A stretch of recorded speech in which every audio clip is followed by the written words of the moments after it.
This presentation excerpted from greenteacher.com webinar, Repower Your School, Empower Your Students. My name is Josh Barclay. I'm a physics teacher at West Bloomfield High School in West Bloomfield, Michigan. My presentation is entitled Powering Science with Student-Driven Solar. You can get this entire presentation at this bit.ly link, bit.ly/GT for Green Teacher -SDS Student Driven Solar. I am also the sponsor of the environmental club at our high school, and that is called EARTH, which stands for Environmentally Aware, Ready to Help. And I will be referring to EARTH a lot during the presentation, and that is referring to the club. Now, my presentation is a case study of how West Bloomfield High School EARTH Club successfully leveraged STEAM and newly available financing options to fully power the WBHS Science Department with solar electricity. Here, STEAM stands for Science, Technology, Engineering, Arts, and Mathematics. Now, I will say that powering one room or lab or department is really more of a conceptual goal or a goal-setting technique. You can connect solar anywhere on your school's grid. As long as it produces enough energy, your goal has been met.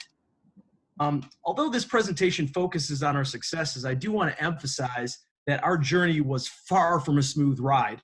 The solar coaster, as it's called, always has its ups and downs. We had an initial offer of a donation of a 20 kilowatt solar array, which was withdrawn.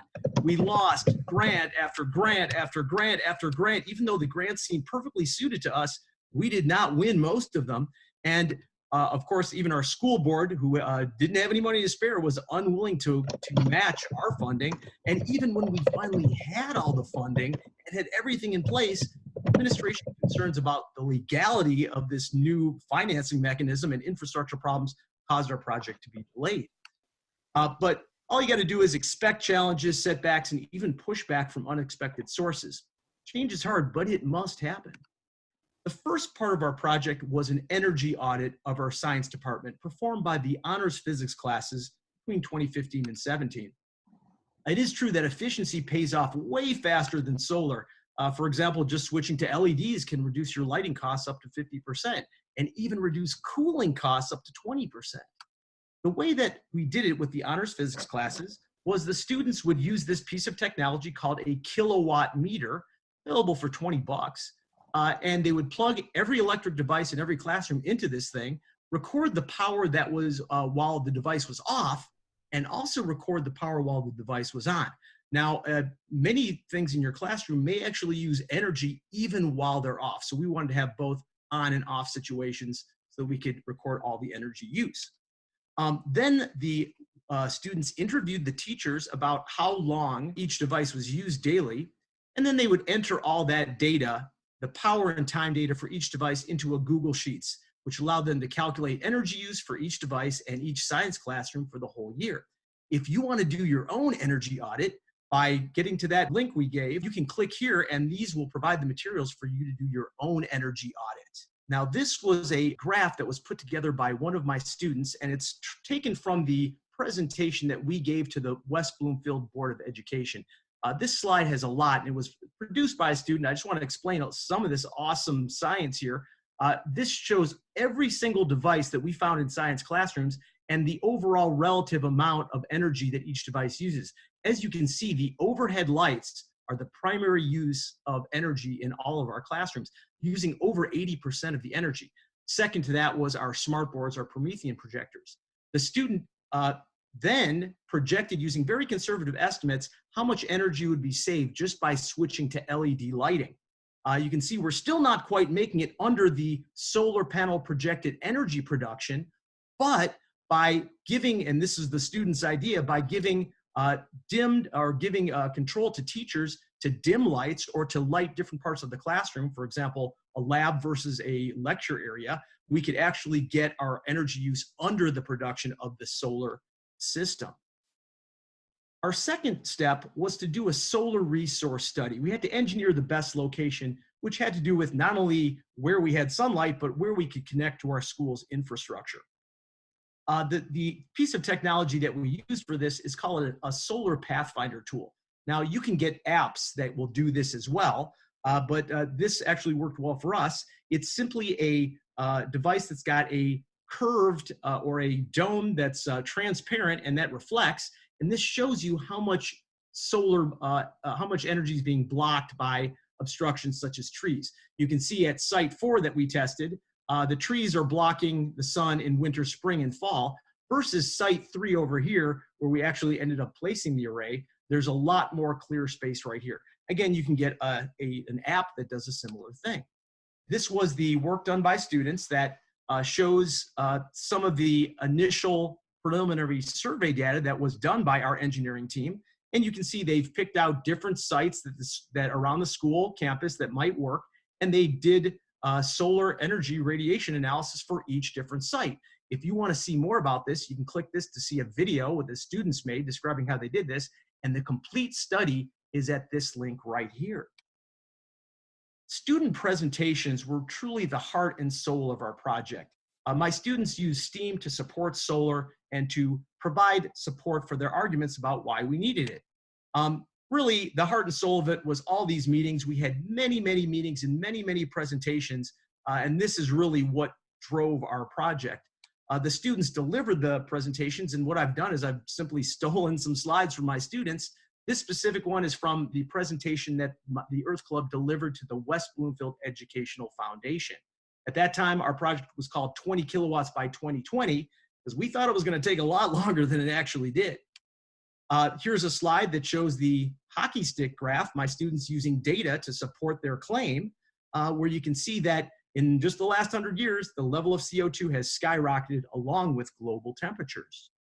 The students used graphics using the logo of the WBEF to show how they are integral in cooperation with our district and our club to make this solution happen. The students also did fantastic math. Here's the math they did to determine how much money would be saved by a 20 kilowatt solar array. You can see by using factor label method and a whole bunch of spreadsheet data, they figured out that this array could save $65,000 in 25 years. And many of these arrays will actually last longer than that. This is the bottom line, and this is what many of your district and boards will be really interested in, is how much money it will save. But my students were truly more interested in how much pollution it would prevent. There's a lot of STEAM going on here. There's physics. The students had to determine, using the given amount of energy embodied in a kilogram of coal and power plant efficiency, the students had to calculate how much energy of electricity you could get out of the kilogram of coal. Then using chemistry, they found the actual products of the reaction of combustion of bituminous coal, and then use stoichiometry to determine that coal that is burned to create electricity creates 2.5 pounds of carbon dioxide per kilowatt hour of electricity generated. And then using that, we figured out that we would actually prevent 30 tons of carbon dioxide every year by installing this 20 kilowatt system. Student artwork and design was also a very central part of our project. That is the A in STEAM. This was an early artist conception of the project that you may have seen in our first presentation there. And here's a design that a student made for a mounting bracket for a solar panel for a roof mount. The engineering part of the club did this great work. We also had excellent graphical skills employed. This is our student-driven solar infographic, which shows a picture of the club right here, some of our sponsors that had already signed on, and these awesome support levels that supporters could choose, as well as a initial design for our commemorative plaque that would honor the donors.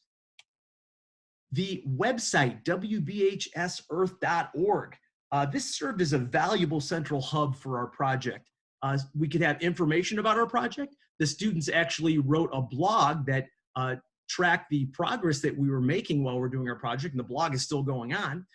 We also had, this was a place where people could actually make donations on our website and monitor the progress of our campaign, and also had connections to the social media, Facebook and Twitter that our club runs.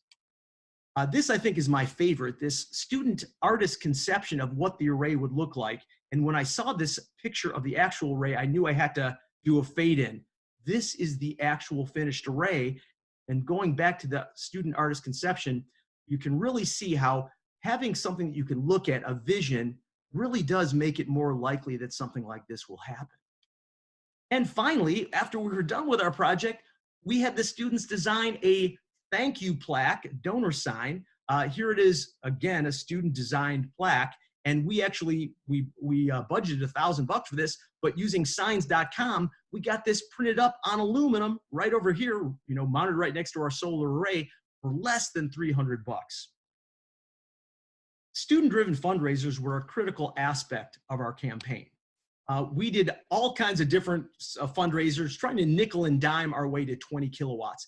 You can click any of these links when you download this presentation to see how we specifically did each of these things, and it might give you some ideas for your fundraising. We sold bagels. We sold equal exchange fair trade products. We had several restaurant fundraisers.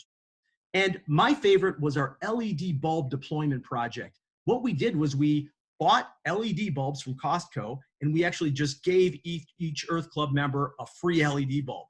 We sent these home with them, and we said, here's your free LED bulb. If you want to, you can pay us back, or you can even make a donation. In this project, we eliminated 50 tons of CO2 emissions and made over $300 in the process. The big cash cows for our project were mainly two. We actually installed an array back in 2010, and for that, it was a much smaller array. It cost actually more for 3 kilowatts than we paid for 20 kilowatts in the end. But back in 2010, that was ancient history for solar. But what we did was we sold engraved paver stones, something like this, and supporters could pay $350 for that. This project raised $10,000. If you want to find out how we did it, you click on that link. You can find all our materials. Our more recent campaign was what we called 5K by Earth Day. We used a crowdfunding campaign, and you can click there to see how we raised over $5,000 in just a few months with our crowdfunding. I would also like to bring to your attention a brand new organization, solarize.us. They are dedicated entirely to crowdfunding solar projects for nonprofits. You should definitely check them out. We also had many student-written grant applications, and if you click on that, you can find a whole bunch of grant resources. You've already seen part of this slide. Almost all of our grants we were rejected from. You got to expect to have a lot of disappointment in that area. It's very competitive. Towards the end of our project, we actually finally had some successes with these student-written applications. Now, I will say I probably did more work in editing than I would have done if I had written these myself, but it was such a valuable experience for these students, and of course, very rewarding when we actually won some of these grants. Here's our total funding. As you can see, there's many, many different sources, some large, some small, nickel and diming our way to what we ended up with was $25,000. Now, here's our general, timeline that happened. You can see fundraising was very, very slow going. We made some inroads, and finally, in the last 3 months of our project is when we actually made most of our money, when we did our crowdfunding campaign and actually won some grants. In 2 years, we had raised $25,000. The bad news was that the bids that we had sought and received were all from $50,000 to $70,000, meaning that we would have to do this for another 2 years. Luckily, we ran into the miracle funding mechanism, and that is what is called a solar lease, or PPA, which stands for a power purchase agreement. You can click there if you want to get more information. The difference between a solar lease and a PPA is somewhat subtle. You can check the explainer for that. But what's amazing is that your school may be able to get solar energy installed with zero upfront cost. And even with that, you will pay less per kilowatt hour than you pay your utility. It seems too good to be true, but it is real. Now, we had already raised $20,000, so what to do? Well, we opted for what is called an upfront buyout. What happens is you just get a lease. The district instantly saves 10% for our installer, and it was only a 5.6-year lease. And after that, the district buys the used array. It's 5.5 years old, but we paid up front to do that. In other words, we paid our $22,000 even before it was installed, but we truly are buying a used array. And then there's instant savings for district, but we own it after the lease. So after the lease is up, it is fully free energy for our district. Bottom line, the solar lease made it possible.